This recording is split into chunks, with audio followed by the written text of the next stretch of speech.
morning, everybody. Welcome to the channel if you are new, and welcome back if you're already a subscriber. You're already seeing my hands dance.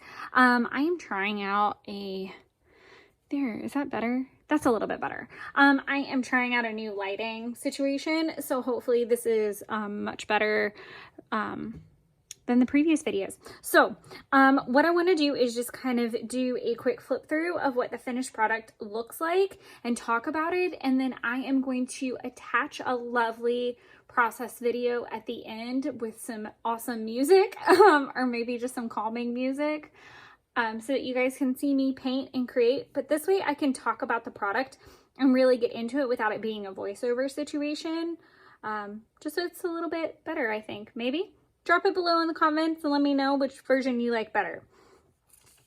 This is my monthly page. This is kind of hiding some personal stuff, so disregard the big giant post-it. It's not actually there.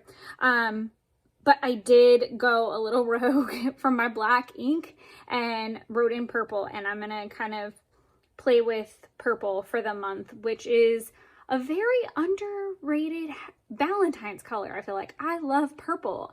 I truly do. I love baby pinks. I love all the pinks. I love hearts, but I really love purples. So you're going to see a ton of that on this page.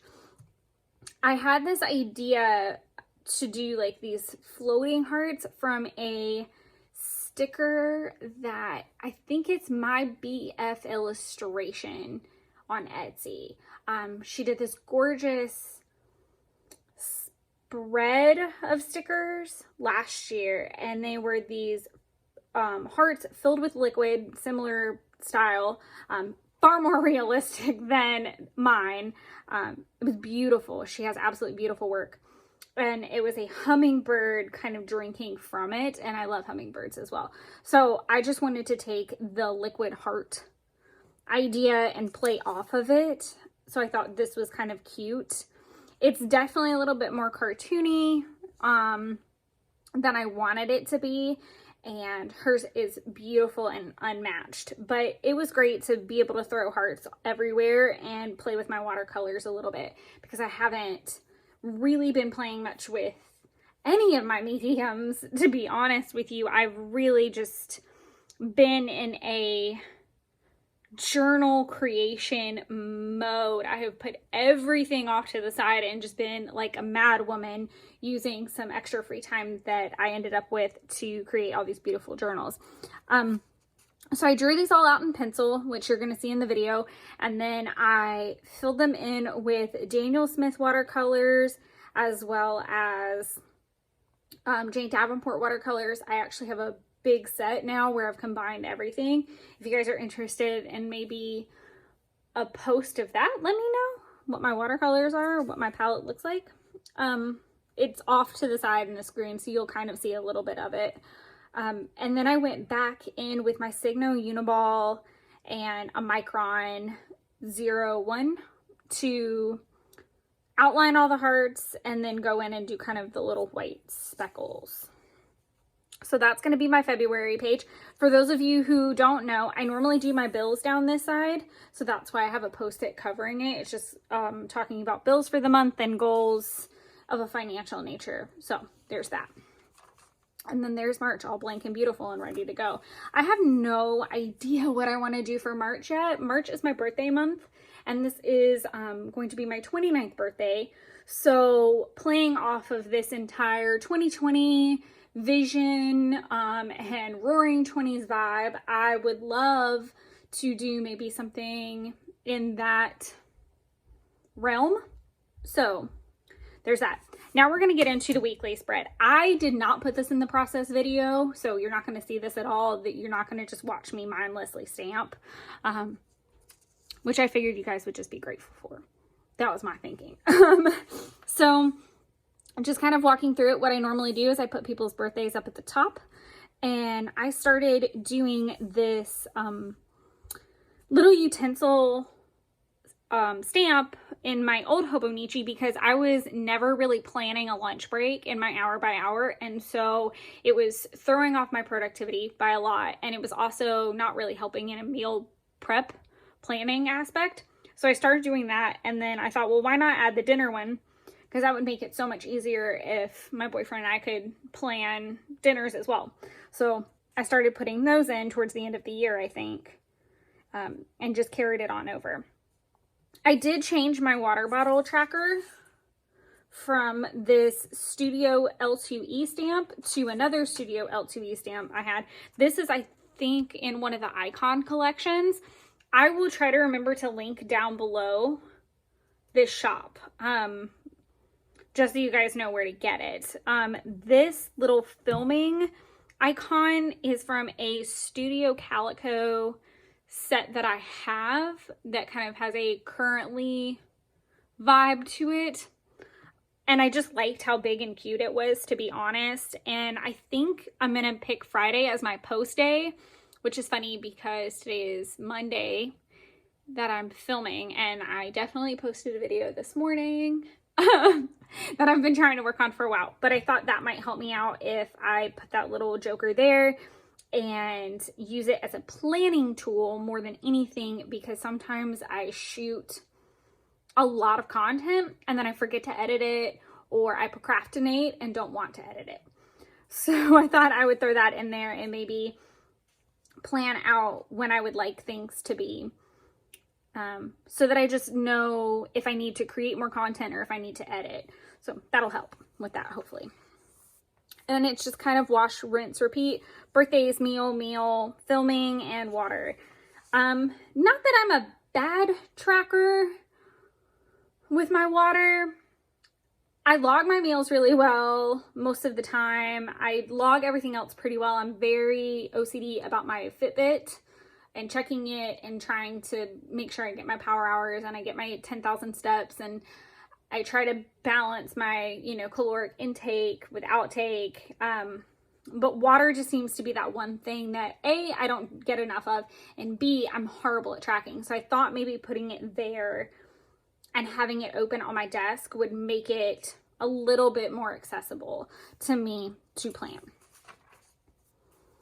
Wash, rinse, repeat.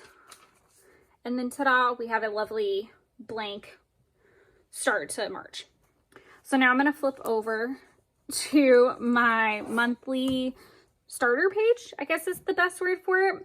So on the last one, I did this currently thing. I really like this, and I think I'm going to combine the currently with that whole Roaring 20s vibe to do the March page, and I'll do it like on my birthday. I think that would that's what I'm guessing and thinking. But I knew going into February I wanted to stick with this pouring out my heart and the liquid hearts thing. And I'm a huge Jessica Rabbit fan. I always have been. Long before I even ever saw the movie, I just thought she was so beautiful and I loved her character. So I just went for it and got the chance to play with my James Luke Burke JLB Creative, if you know him as either, doll parts and face-based stamp set. I did a page with them at the end of January and fell in love with them. It just took one page. So I knew I wanted to pull them out since I hadn't really played with them since the end of December. I'm sorry, I don't know what I just said a minute ago. I think I said January, but I did it for my New Year's Eve page. So I guess end of December, very beginning of January page. And I did like the little sparkle star fairy person. So I wanted Jessica to kind of be the person that I made this time around, and I just fell in love with it. And then the Pour Your Heart Out obviously made so much sense, and I used that purple just to help it all pop out. So just to kind of go through, obviously I just told you they're JLB Creative stamps. This is the face base, and then this is the doll parts.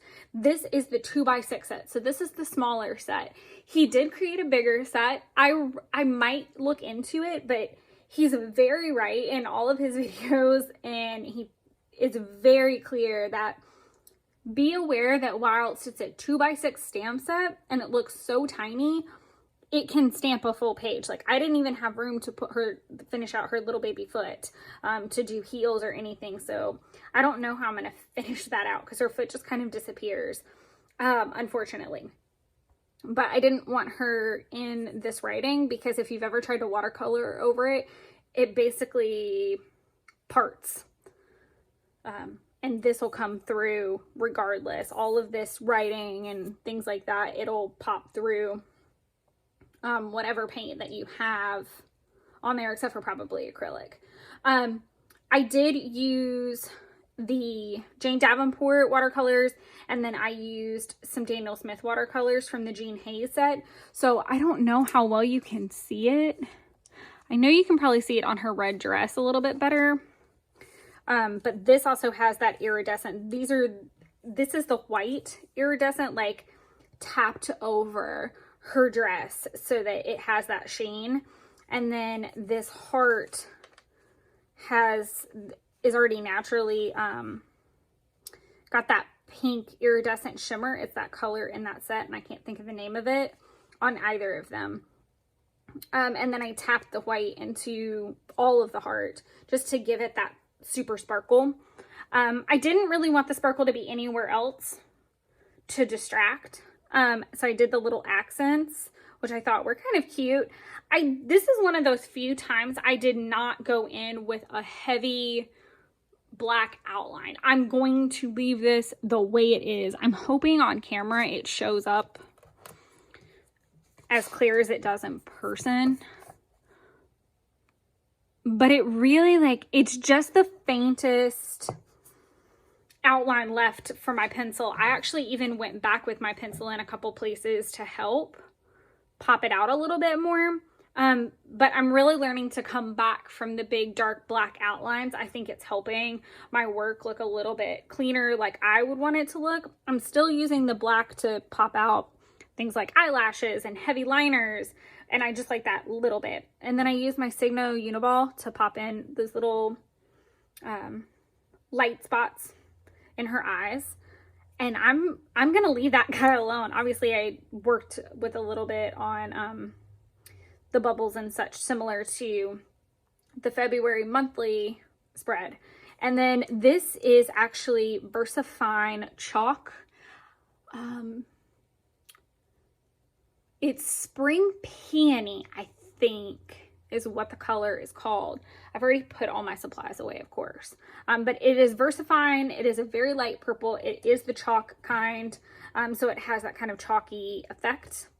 I did go back in with my water brush and just play and pull some of the purple in that I had mixed for her eyeshadow and her gloves to help. It was literally the exact same color, and it helped because there was a place here and a couple little spots where it didn't stamp super clean.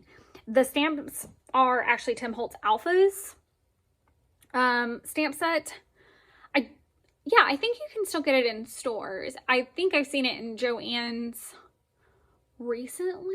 Just a super simple alpha set. So that's it, guys. So if you have any questions, feel free to link them down below. I'd be happy to answer anything. I'm going to try to remember to make sure I put Studio L2E in the description. I think that's really the only thing I referenced in terms of product that you might want to link over to, because they have, honestly, Studio L2E has a ton of really great planner stamps. 100% hands down, that's where I got nearly all of the ones I actually use. I got them back when I used Happy Planner, and I just adored them. So I still use them now, obviously. But that's it for the plan with me. I hope you guys enjoy all of the cute little time-lapsed process goodness at the tail end of that, and feel free to let me know if you prefer more of a voice over the process style or a little bit more like this, where I flip through it with you, talk about the product, rant a little bit, and then attach the process video at the end. So let me know. Otherwise, happy planning, guys.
you.